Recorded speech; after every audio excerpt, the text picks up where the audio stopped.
Hello there, I'm Lloyd Evans. Welcome to The Bunker. It's time for another interview. Today I have the pleasure of speaking to my friend, Susan Brewer. Susan, how are you?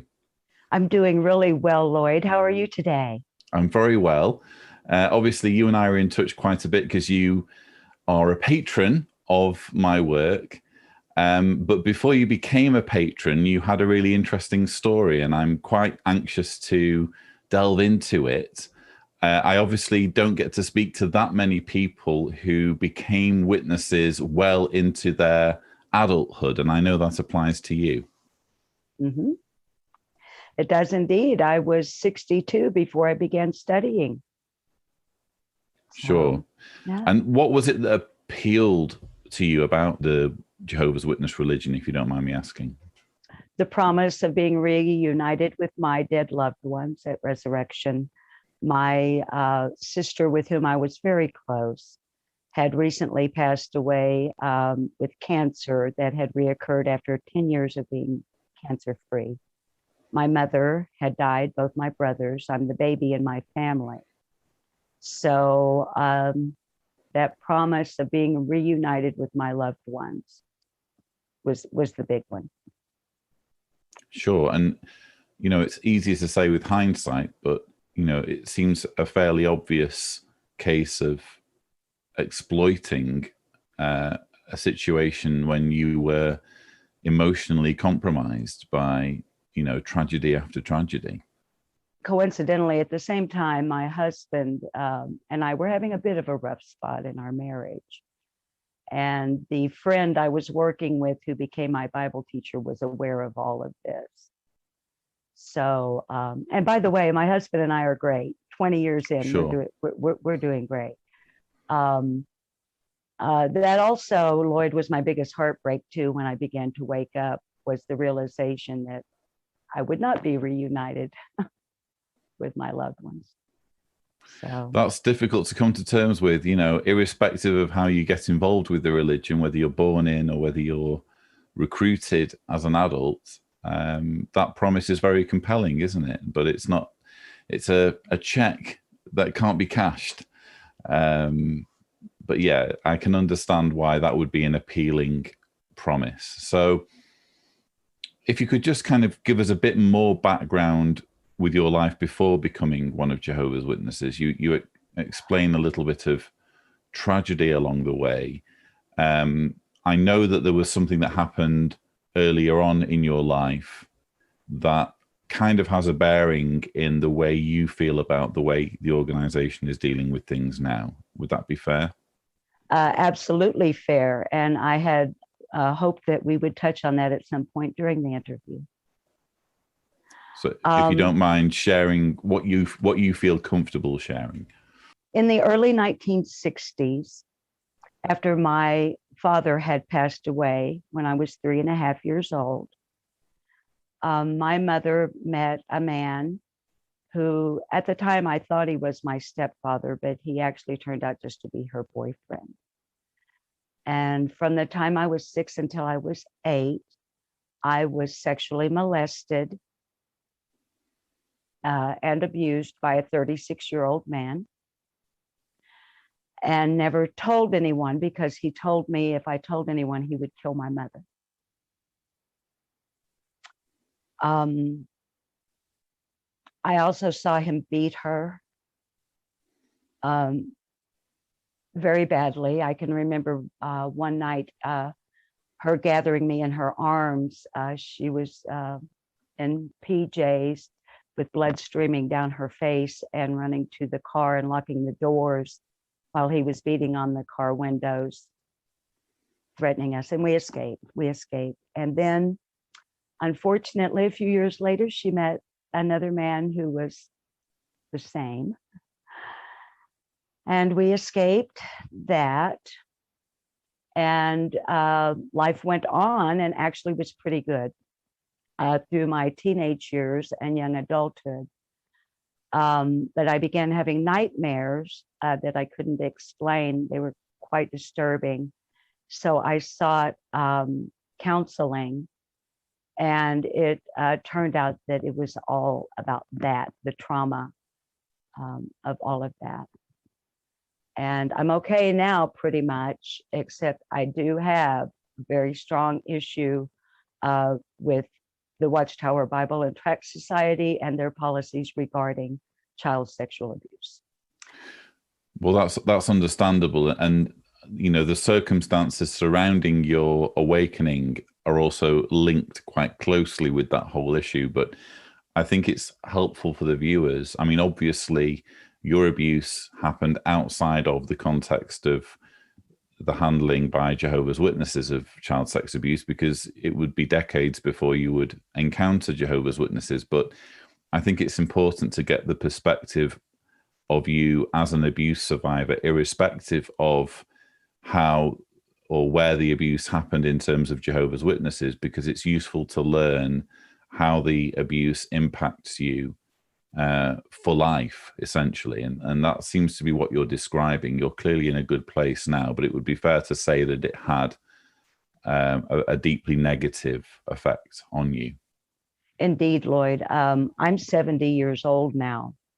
And there are still occasions and intimate moments with my husband that something will just kind of flip a little trigger, but he's very understanding and loving and compassionate, so it doesn't impact our relationship. But no, it never goes away, never. Wow. So was there anything else from your past that you wanted to share before we skip forward to your Jehovah's Witness? Well, I also have an issue, obviously, because of the way I saw my mother beaten. I have a very strong disagreement with their issues regarding a woman staying with, or a man staying with an abusive wife. One should not have to stay in an abusive relationship based on 8 dudes up in New York and their teachings. And as well, I'm a rape survivor. I was held hostage in my apartment when I was 21 for 8 hours with my small child in another room. And during the rape, I was told that if I made a peep, he would kill my son. So the trial and everything involved with that was, it's hard. It's hard to deal with. So when one looks at not only witness teachings, but what the Bible teaches in regards to rape,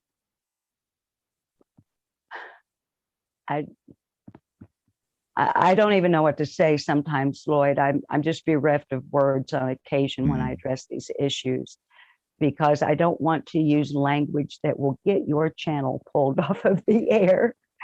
And that comes more naturally to me, too. Sure.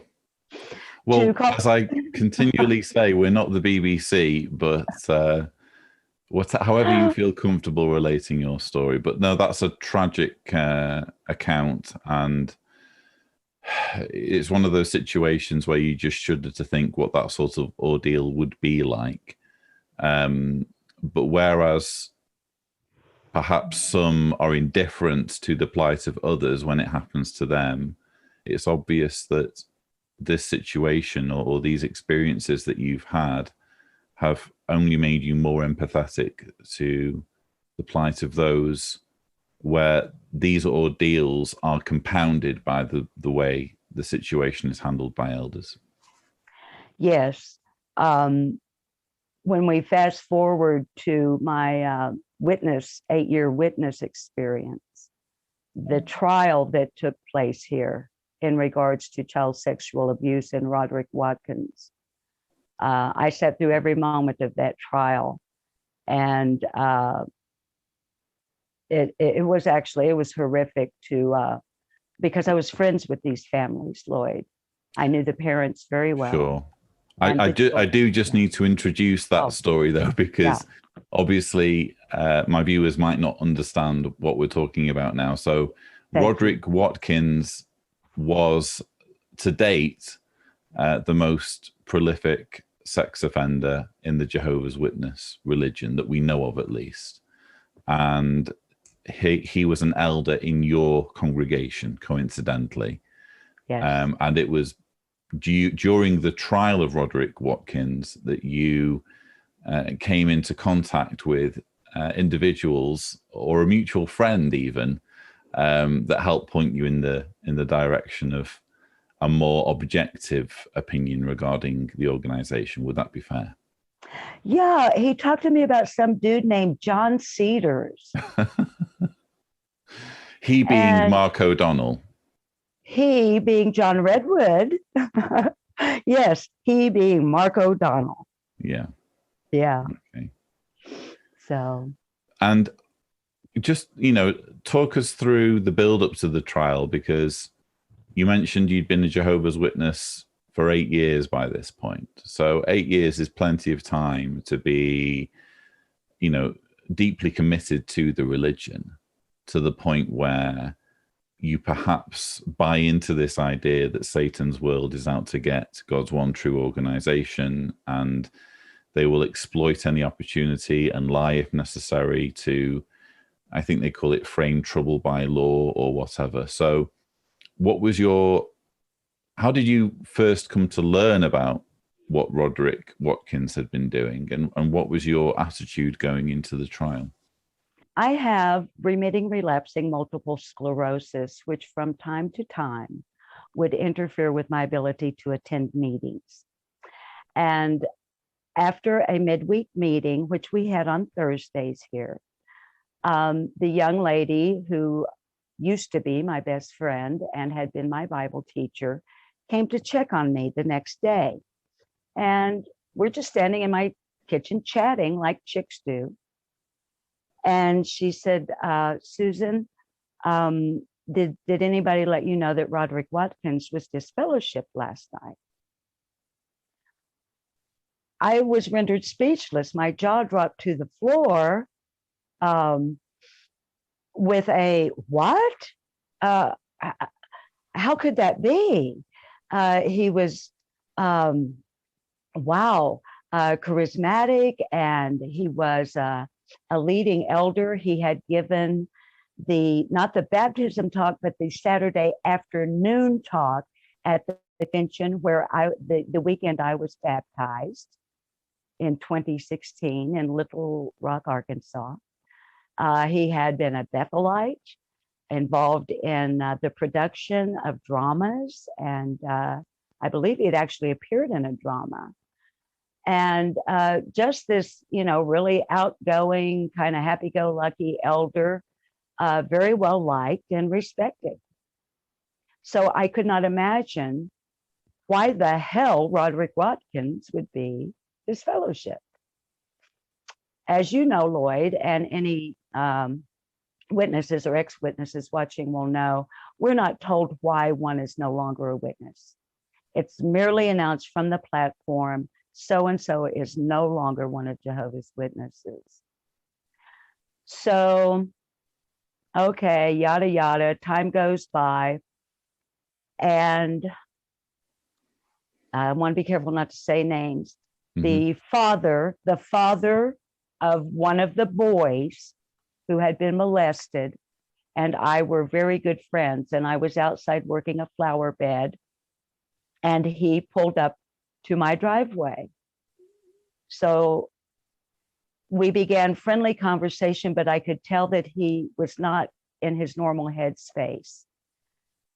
And so he began telling me what had happened to his son, and that it was Roderick Watkins who had done it. And 2 and 2 made 4 at that point. Then within another couple of days, my very favorite elder, who was the father of another boy who was molested, it was his mother who actually called the police, the wife of this elder, took an unusual step. He called me, and he was crying, and he said, Susan, I just wanted to let you know that I'm no longer an elder, but I'm here for you. I'll always be here for you if you need me. So I said, why? What happened? And I was crying. And he said, I did something I should not have done. And I said, oh, what? And he said, I really shouldn't even be calling and telling you any of this. And I can't tell you what. But I'm no longer an elder. So then the father of the first boy, we were in a daily communication by text message. And he let me know when the trial was scheduled and asked if I would be there for moral support for he and the other families. And I agreed to do that. My husband was very concerned because of my history. He was afraid that it would be too traumatizing for me, but I was determined. And so I went. So you went to, again, give moral support to the victims and their families, which, you know, isn't always the case, I might add. So it's refreshing to see that as a Jehovah's Witness, well, not just you were taking that stand, but clearly there would have been others there from your congregation as well. I have learned from watching different videos on your channel that very often the witnesses support the perpetrator. Mm. I'm very happy to say that in this particular congregation's instance, I'm sorry, I'm getting emotional. I'm trying to control it. In this particular congregation's instance, everyone, that entire side, had it been a ship, it would have tipped over. Yeah. Because the prosecution side of the courtroom was standing room only. All witnesses and families, and even non-witness family members of the children were there on that side. And on Watkins' side was his wife and her sister. And so yes, there was a huge group of witnesses there in complete support of these beautiful children and their families. And did any details come to light during the case or during the proceedings that alarmed you in terms of the handling by elders? Well, yes, because some number of years ago, there had been another young man in that congregation before I was associated. I know his parents, they're still there, and his grandfather is an elder. And Roderick Watkins had molested him at an Arkansas Razorback football game. And then again at the home of our Kobe, our congregation, the coordinator. Thank you, the coordinator of the body of elders. And when he went to the elders, it was like they didn't believe him. And that was very troubling to me. And then I started learning, I didn't know up until then about the 2-witness rule, because there's so many things that you don't know for years. You know, you have to be in for years for all of these little nuances to begin popping up. And so I learned during the trial that because no one else literally saw him molesting this young man, it was like, oh well, sort of nonchalant and leave it in Jehovah's hands. And had they handled it differently, had they called law enforcement, and I'd like to interject, I understood as a student that witnesses have no clergy class. It was even a point of discussion between myself and an elder, and it was one of the things that attracted me because of my growing up in the Protestant denominations in the U.S., that there was no hierarchy. And they want to claim clergy penitent privilege, though. And I was like, what the hell? This is having your cake and eating it too. This is bullshit.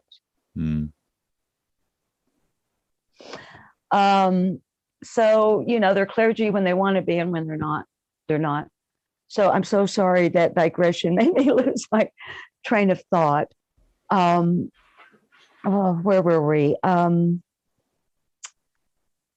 The young man and the handling of that. And then the elder who called me and told me he was no longer an elder, I found out later, actually at the trial in a private conversation with him, that all of this, the molestation of his son and the fact that his wife had called the police, got him removed as an elder. So that's interesting, isn't it? So the fact that the police were involved by this elder and or his family got him, he was punished for it, for doing the right thing, for protecting the community. Yeah. Or because his wife did the right thing. And isn't there a term for that in the Shepherd the Flock book? It's like he wasn't able to control his family, or something along those lines. Yeah, you are, as a Christian husband, you're supposed to have control over your household.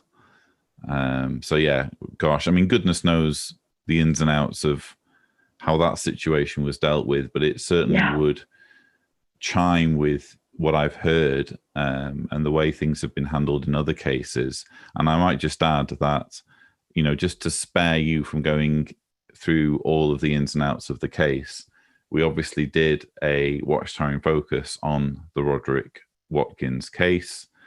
Tibor will hopefully drop a thumbnail at an appropriate part of the screen to let people know which episode that is, in case they want to hear more details. But I'm fascinated at this idea of you going to the courthouse, prepared to give moral support to the victims and their families, and presumably not expecting to have your faith come under a barrage, it sounds like. No. So what did that feel like? Well, it was so emotional and actually kind of traumatizing that all of those things are there's like, it's like a whirlwind in your mind while you're actually trying to focus on the testimony and the procedures in the trial itself. How do I describe this? Can I tell we take a lunch break, first day of the trial. I have a background in television news reporting. So when I saw a man, Mark ODonnell, that I'd never seen before in the courtroom, his demeanor told me he was a reporter. I had no idea he was an apostate, that he had ever been a witness. I saw him strictly as a reporter. So I decided that on the lunch break, because I had been a television news anchor, I want to go talk to this guy. Who are you? Where are you from? What? I figured he was from our big state, our local news, not local newspaper, but the big statewide newspaper, because he had no camera. Nonetheless, so I made up my mind on lunch break, I would approach him. So we are outside the courthouse building, witnesses are exiting, so on and so forth. And here's Mark ODonnell, Neil, whose name I can't remember Neil's last name. It always embarrasses me. He's the attorney. I believe he was involved in the Candace Conti case. I think the Montana case. Thank you for correcting me. Yes. So I just walk up to him. I'm bold, Lloyd. I'm not shy. So I just walk up to him and I'm like, "Hey, hi, I'm Susan. Who are you?" So Mark starts talking to me, and a ministerial servant walks behind me, grabs my elbow. And I don't want to go over the top here with superlatives and hyperbole, but he firmly grasped my left elbow and kind of tugs on it, and I turn to give it what? He keeps walking towards his vehicle in the parking lot. So I turn that way and I go, what?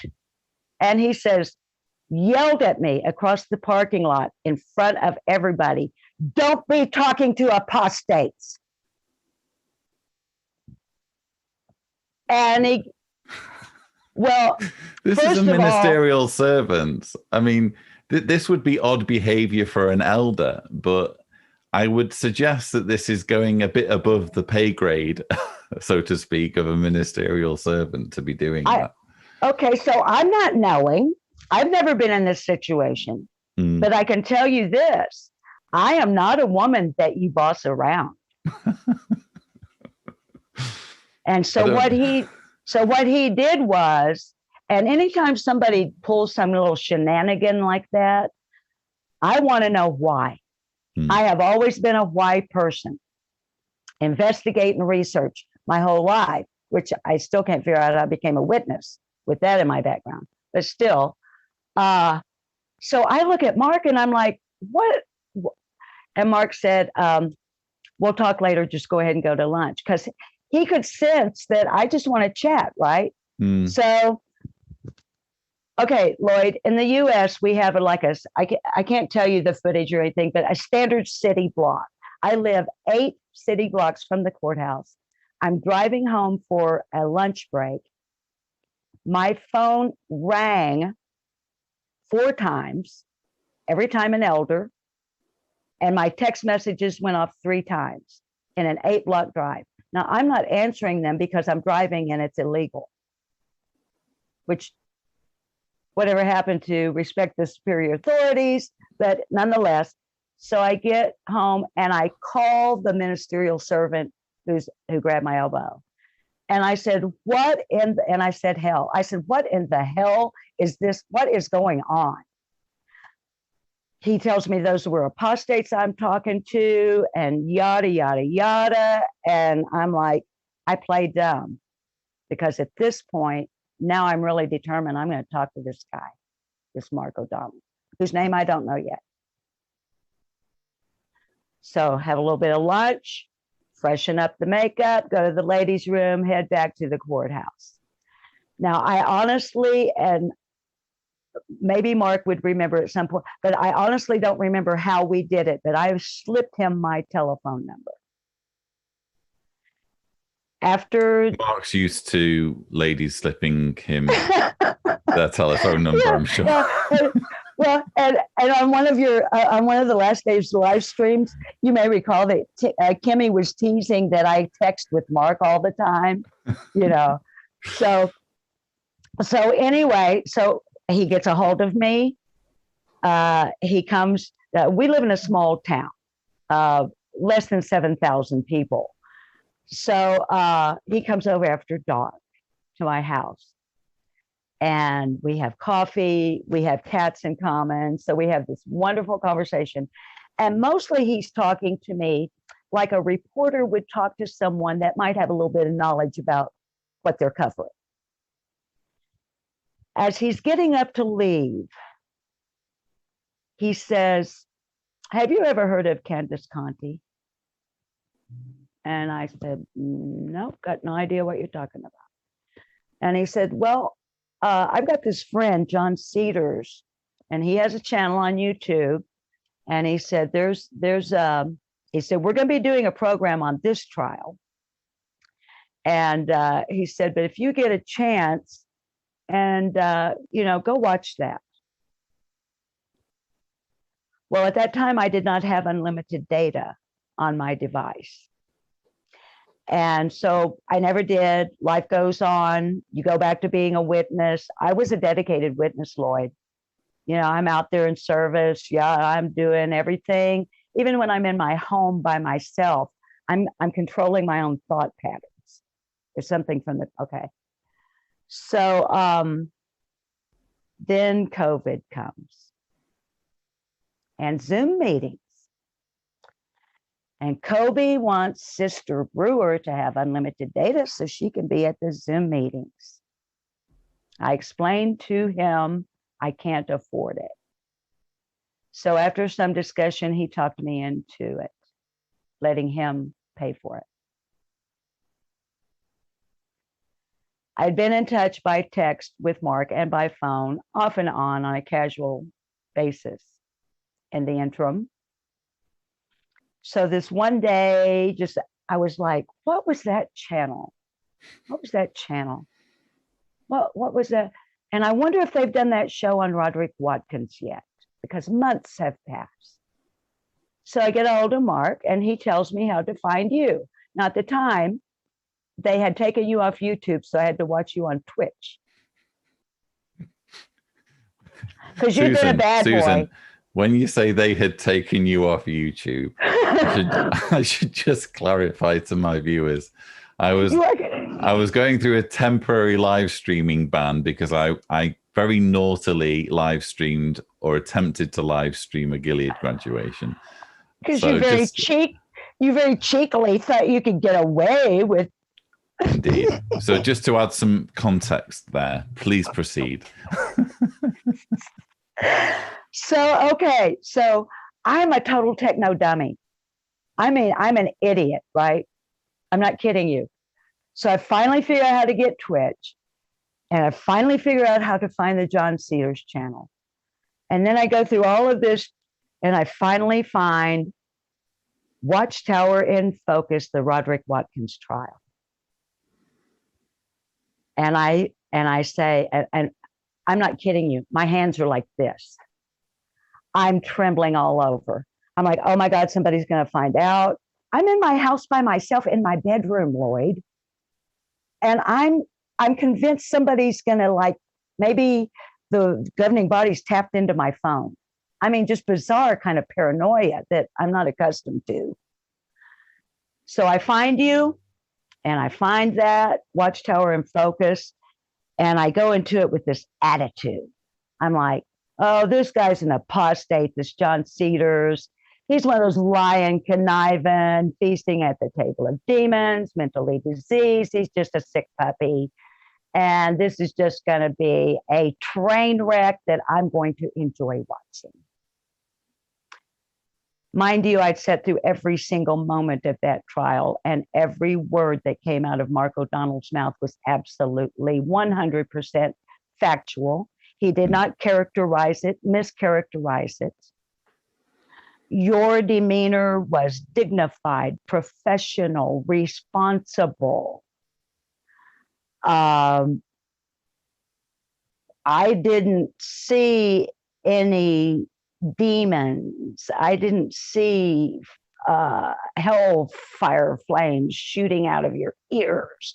So that was in the after show. But anyway, go on. Okay, so I'm like, I'm going to watch another one of this guy's videos. So I figure out how to start navigating and scrolling through your videos. And I come across 10 things Jehovah's Witnesses don't know about their own religion. Bam. Just like that. I start talking to my husband about it. He's waking up in the middle of the night because I have notifications going off that you have a live stream.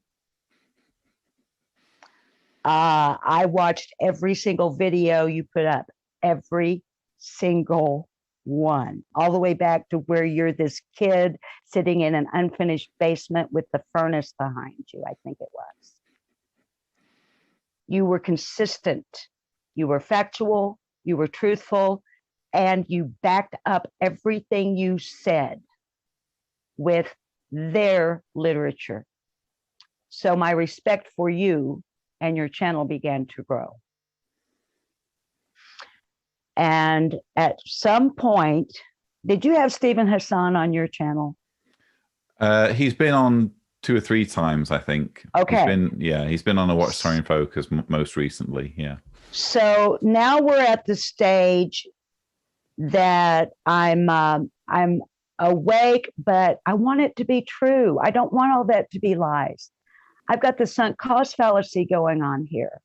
I've got the, I can't think of Pasquale's wager, I think is what it's called, where, well, it may not be true, but just in case. Okay. So I'm in that phase. Cognitive dissonance is just kicking my ass all over the place. I'm interacting as Lip Lock No More in your live chat. Sasha is saying to me, Susan, I know you want to scream from the rooftops, but you got to tamp it down. Pump the brakes on the crazy train. You know, back off. It's going to be okay. And then I learned about and did the bite model.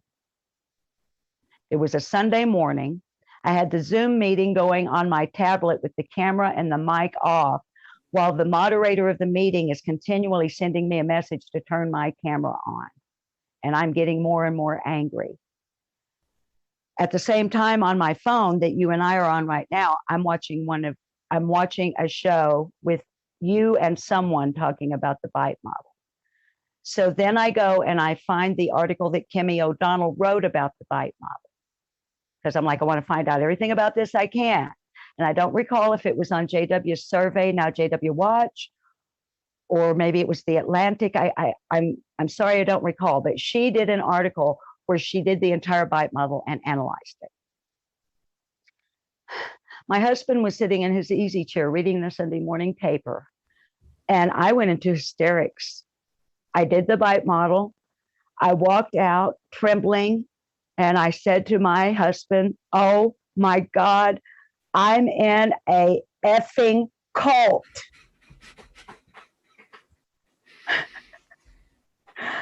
And he lovingly looks up over his glasses, over his paper, and he says, yes, sweetheart, I know. Now, what do we want to do about it? What do you want to do about it? So I started formulating a plan, and I was just going to fade. And the bastards wouldn't leave me alone, Lloyd. They're calling, they're texting, they're showing up unannounced at my door. I have a sign on my door that says I have a suppressed immune system. Please do not, la, la, la. Oh, but we'll put a mask on, 1 or 2 elders at a time. I smoke weed legally because it is a medical treatment for my MS. They're showing up, they can smell the weed. And they had not approved me having legal. I didn't get their approval. So and it was just, it just got to the place where after the bite model, I said, this is I'm not doing this. I am not doing this.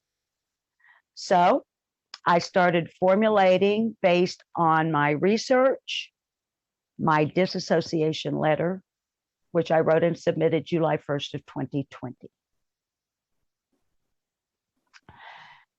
I got a phone call from an elder that I would not answer the next day. Oh, by the way, I did this in text form because I was involved in all these, the daily, what did they call it? The little book, and it's daily scriptures. Examining the scriptures daily. Yes, that's it. So I'm in all these different groups with different ones in the congregation where you read that and then you text what you're thinking about it, right? So I had the phone number of every single person in our congregation, all their mobiles.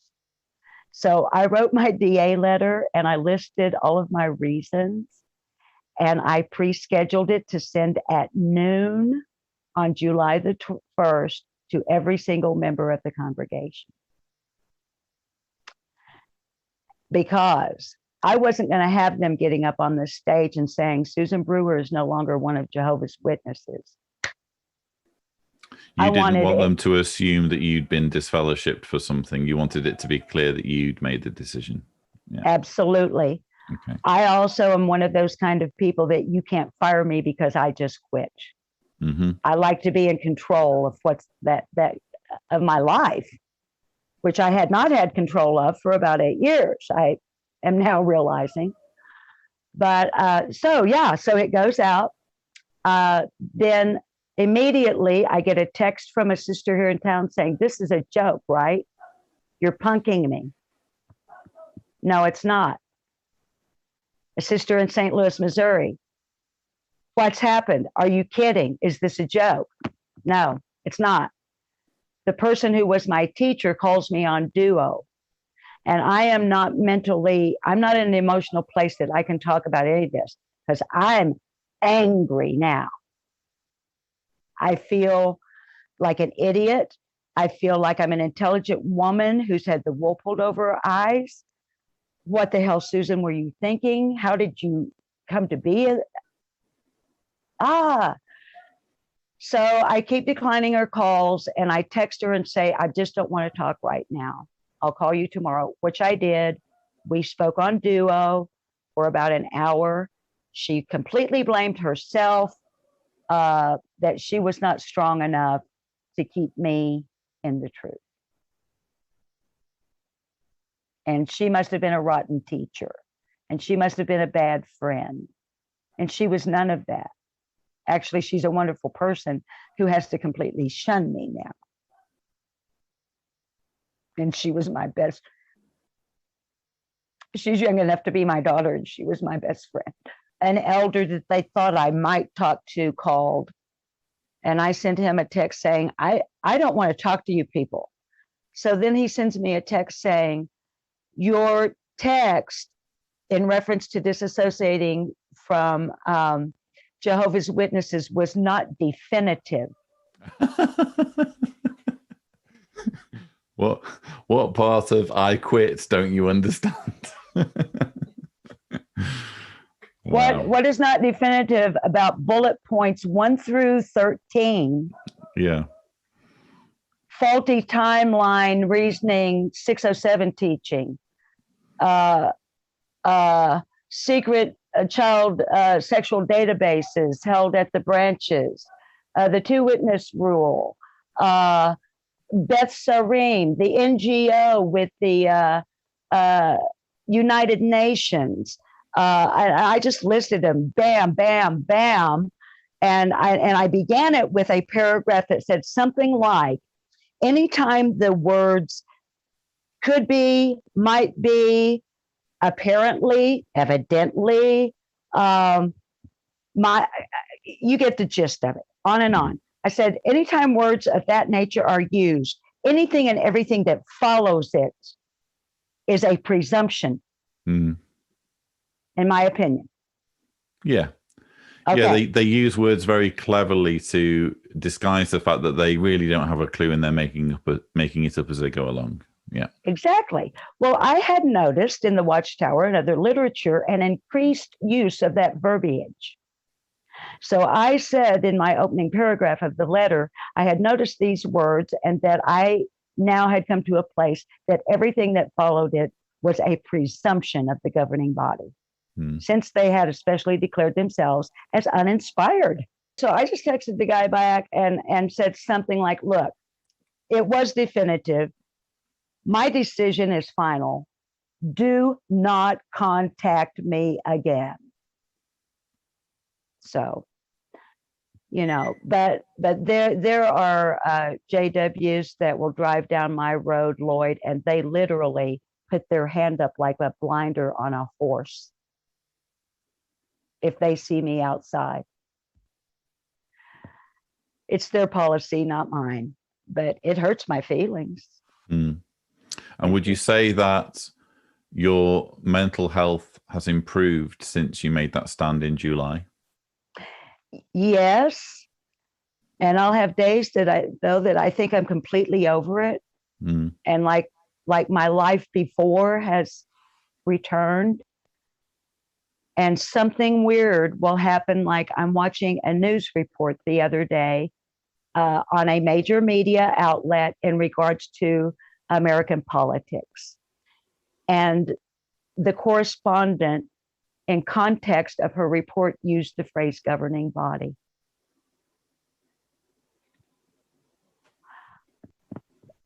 And it was just a moment. And like you with the earthquake, when you had that nanosecond of Armageddon thought, that tiny thought. I'll have those. We have tornadoes here in Arkansas, as you say. Yeah, there's got to come a point, Susan, where you forgive me for mispronouncing your state. But okay, get it out of your system. Okay. I will forgive you 7 times, 7 times. Okay. But there will be, you know, something like that will happen, and COVID and all of these strange political happenings in the last year here in the US. And just for a second, I'll be like, nah. But I will still once in a while have a little, and I still get anger triggers. When I watch your rebuttals, for example, I have to skip over what they're saying. I just keep hitting that little 10-second thing on my phone till I see your face. It's not really a rebuttal if you don't see them say it, but okay. No, because here's the thing. The thing. I know they're fully you know what anyway. And I know that whatever you say is pretty much going to let me know what it was they were saying. Yeah. Okay. Yeah. And I will watch snippets, but it will just come to a place where I'm like, I cannot listen to this crap because I get mad. And I'm hoping that will go away soon. But my passion for, I mentioned to your producer when we talked that I do have goals. I'm limited because of age, finances, and health. But my major goal is in any and every way to raise awareness of the child sexual abuse handling in the organization. My secondary goal is to raise awareness in adults such as myself who are not part of the organization, who may be approached by a witness and become indoctrinated in their later years, such as myself. And my tertiary goal is to raise awareness of channels such as yours. I'm absolutely thrilled and delighted to have you as an ally.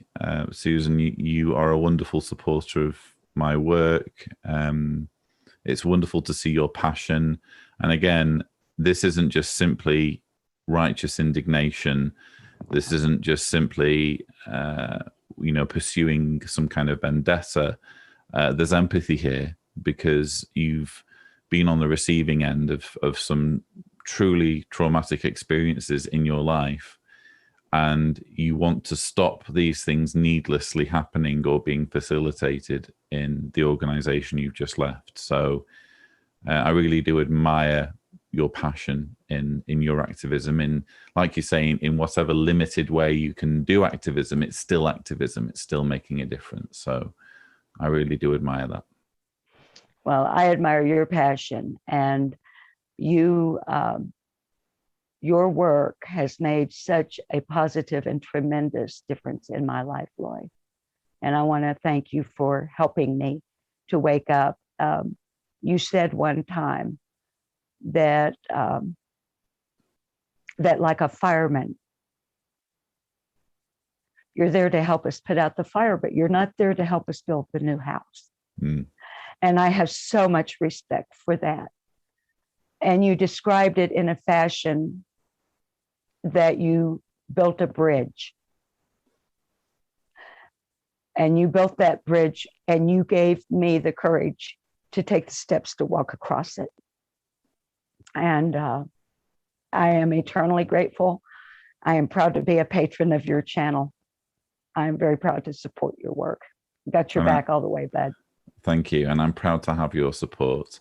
That's about all we have time for. But before we go, it would be nice if you have any message for perhaps Jehovah's Witnesses who are watching, perhaps including some who perhaps knew you, and who might have entered this video feeling very strongly against the stand that you've taken.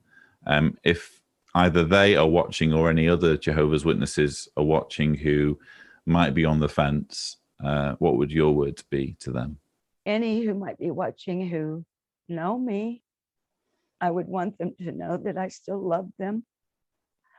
They never did anything to me to make me not love them, and I understand why they're shunning me. To any who are PMO, physically and mentally out like I was, I would encourage you to read Crisis of Conscience by Ray Franz. I would also encourage you to read The Reluctant Apostate by Lloyd Evans. There are many other books out there, but those are the two that really helped me the most. I haven't yet read Escaping the Watchtower. I don't think you need to. I think you've pretty much done that. Yeah. And I would say, so you and others who have XJW channeled frequently say, don't believe me. You don't have to believe me. Do your research. And I know it's scary. I know you might be absolutely terrified, especially if you were born in and you've been in for years and years. But oh, my friends, it's worth the journey to be free. Well said. Thank you so much, Susan. I really appreciate how much you've given in this conversation, and I'm sure your words will uplift and inspire many who've watched our conversation. So thank you very much. I appreciate the opportunity, Lloyd. Thank you. Viewers, don't forget to watch more videos such as this, more interviews. What you need to do is subscribe to the Lloyd Evans channel, but that's all I have for you. I look forward to seeing you soon for another interview video. Take care.